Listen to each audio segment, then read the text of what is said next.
pertemuan dengan Pak Kapolres tadi seperti apa? Ya, terima kasih. Selamat sore teman-teman. Kami kurang lebih hampir 1 jam di ruang Kapolres. Kami banyak menyampaikan informasi dan hal terpenting adalah kami tagih janjinya Kapolri soal komitmen terhadap penanganan hukum. Jadi soal program presisi Kapolri itu kami tagih. Jangan sampai karena ini adalah oknum anggota, maka kemudian hukuman yang dialami hanya 21 hari. Untuk hukuman internal itu kami serahkan ke pihak Polri. Tapi ingat bahwa polisi juga harus menjalani hukuman pidana ketika bermasalah. Ya kami tunggu itu janji. Kami tunggu janji dan kami mau menyaksikan anggota polisi atau BRIMOB untuk disidang di pengadilan.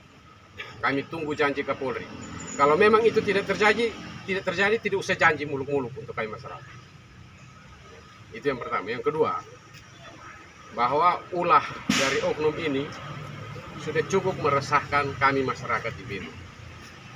Boleh tanya dan boleh mencari informasi di semua sudut Kabupaten Belu, khususnya di kota Tambua ini, bahwa setiap kali ada persoalan yang melibatkan anggota, coba cek, pasti oknum itu. Sudah beberapa kali. Nah, kami minta ke Kapolres bahwa kami datang bukan untuk mau mengintervensi, tapi kami datang hanya untuk mau mendukung proses penyidikan biar cepat tuntas. Tuntas dalam hal bukan soal selesai dengan damai, tidak. Damai itu indah, tetapi jangan sampai damai itu mengesampingkan proses hukum. Karena ketika itu terjadi terus-menerus, sebaiknya kami pukul, kami damai, polisi tidak usah urus karena sudah damai. Bahasa yang biasa didapat masyarakat dalam proses penyidikan, kalau damai itu kami tidak bisa menentukan nanti di pengadilan. Nah, kami sekarang juga minta ini. Damai secara kekeluargaan, oke, tapi proses hukum wajib. Apalagi ini aparat. Kami tagih janji itu soal presisi. Bagaimana mau jadi pemimpin kalau tidak menjadi pelayan yang baik? Mungkin dari kami. Untuk proses ini segera dilanjutkan. Memang secara struktur ankumnya bukan ada di Polres, ankumnya ada di Dansat Brimob. Tetapi bagi kami masyarakat sipil, kami tidak mengurus soal ankum itu. Yang kami mau adalah proses ini selesai dengan putusan hukum yang ingkrah. Putusan ingkrah. Kami mau dengar anggota Brimob ini dihukum berapa tahun. Bukan dia sudah masuk sel berapa hari. Tapi dihukum berapa tahun dengan putusan pengadilan.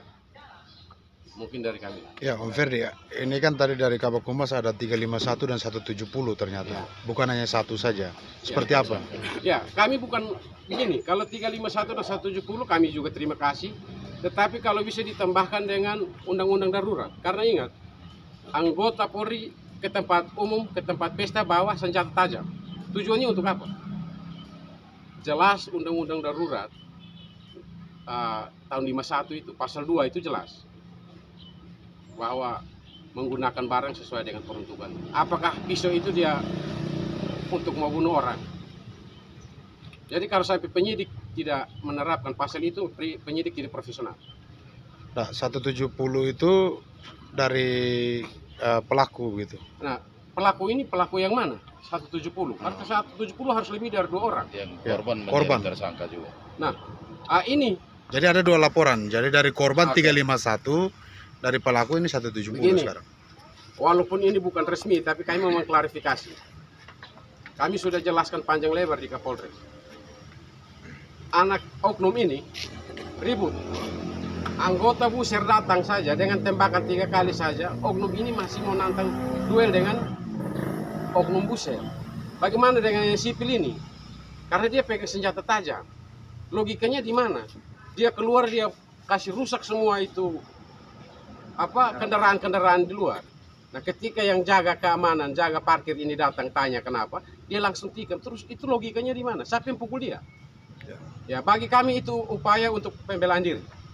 Itu hak prerogatif dan hak subjektivitas dari penyidik untuk melakukan itu, tapi jangan sampai rakyat yang dikorbankan. Begitu. Jadi ada 2 laporan sekarang di Polres ini. Tidak apa-apa, kami juga akan buat laporan baru. Kami juga akan buat laporan baru terkait dengan orang yang dituduh atau diduga melakukan pengeroyokan. Sangat lucu. Saya pukul orang, saya lapor lagi bahwa dia pukul saya. Ini lucu sekali. Saya sudah coba lihat foto dari korban yang ini ya, yang notabene pelaku. Itu dugaan kami saja ya, nanti mau membuktikan seperti apa itu terserah. Tapi dugaan kami saja, karena dari struktur kronologisnya itu tidak ada yang dekat dia loh. Sampai dia pulang sendiri dalam keadaan mabuk dan dia jatuh. Kemungkinan luka itu akibat jatuh, bukan akibat pukul. Ataupun karena pegang pisau, gores itu dia gores sendiri. Ini dugaan saja, terserah. Itu hak mereka, terserah. Bagi kami jangan mengorbankan masyarakat karena untuk menyelamatkan diri. Bagaimana kalau ada bahasa ancaman membakar satu kampung? Terus orang tanya ada masalah apa, lu pukul orang, itu apa? Hanya mau bilang saja, dia karena institusi. Kalau dia sipil, dia mati saat itu. Belu ini sering bunuh orang dan hal-hal begitu. Karena menghargai uniform dia sebagai anggota polisi.